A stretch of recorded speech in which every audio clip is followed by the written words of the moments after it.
కథ చెప్తా ఛానల్ని లైక్ చేయండి, షేర్ చేయండి, సబ్స్క్రైబ్ చేయండి. ఇప్పుడు మనం మూర్ఖుడితో చెలిమి అనే కథ గురించి తెలుసుకుందాం.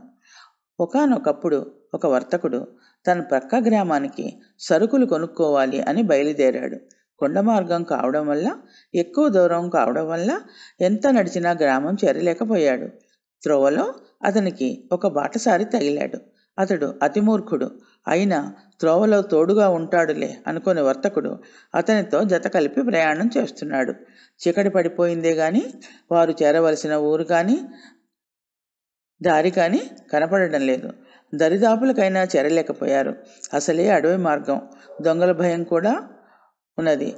అందువల్ల వాళ్ళు ప్రయాణం ముందుకు సాగటం కష్టమని తలిచారు.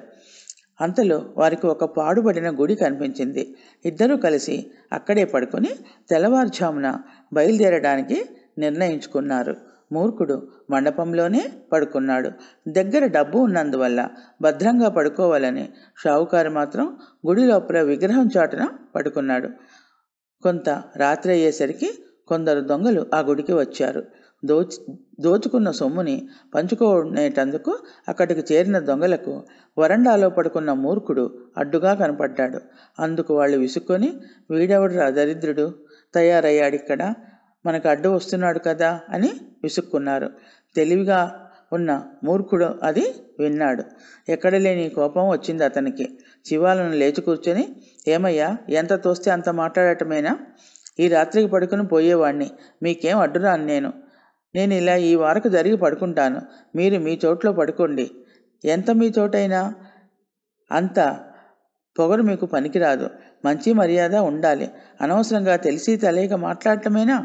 అది మీకు ధర్మం కాదు. నేను దరిద్రుణ్ణేంటి? నా దగ్గర వరహాలున్నాయి తెలుసా? అలాంటప్పుడు నేను దరిద్రుణ్ణి ఎలా అవుతాను? తెలివి తక్కువ మనుషులాగా ఉన్నారు, పోయి పడుకోండి అని అన్నాడు.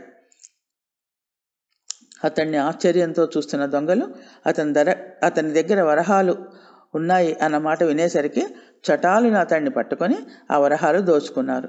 అందులో ఒక వరహాను వారు పరిశీలిస్తున్నారు. ఏం పెద్ద మనుషులయ్యా మీరు! మీ తావులో పడుకున్నానని నన్ను దరిద్రుణ్ణి అని తిడతారా? నేను దరిద్రుణ్ణి కాను, వరహాలు ఉన్న సంపన్నుడిని. అంటే నమ్ముతారా ఇప్పుడు మీరు? నన్ను ఒక్కడిని చేసి మీరు నలుగురు ఆ డబ్బు దోచుకుంటారా? దోచింది చాలక అది సత్తుదా మంచుదా అని పరీక్షించి నన్ను ఇంత అవమానిస్తారా?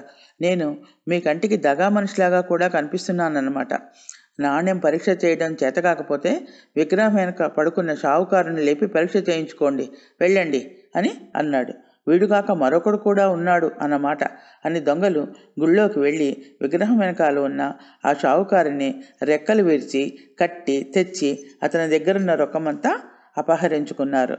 అప్పుడు ఆ షావుకారు, ఈ మూర్ఖుడితో స్నేహం చేయడం వల్లే కదా నేను ఇంత బాధపడుతున్నాను. ఇప్పుడు నేను ఎంత జాగ్రత్త పడినప్పటికీ నాకు ఈ ముప్పు తప్పలేదు.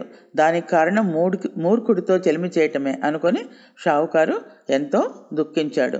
అతను సంపాదించిందంతా దొంగల పాలైంది. ఈ కథ వల్ల మనకి ఏమి తెలుస్తోంది? మూర్ఖులతో స్నేహము చెయ్యరాదు అని ఈ కథ మనకి చెప్తోంది. కథ కంచికి మనం ఇంటికి.